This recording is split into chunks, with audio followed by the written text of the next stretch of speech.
આપ જોઈ રહ્યા છો સ્પાર્ક ટુડે ન્યૂઝ।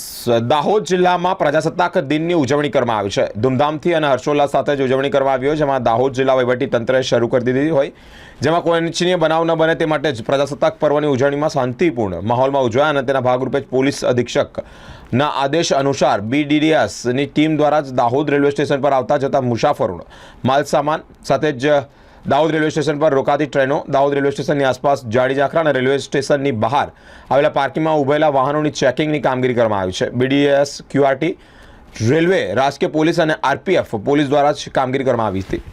આજરોજ પશ્ચિમ વડોદરા SP સાહેબશ્રીના સૂચના મુજબ દાહોદ રેલવે સ્ટેશન ખાતે આગામી પ્રજાસત્તાક દિન નિમિત્તે તહેવાર આવતો હોય, જેથી bomb squad, QRT team, RPF તેમજ સ્થાનિક અધિકારી જવાનોએ એન્ટી સપોર્ટ કરે છે અને કોઈ શંકાસ્પદ વસ્તુ મળી આવે નથી। जी आपનું નામ? મારું નામ વિનુભાઈ રાખવા।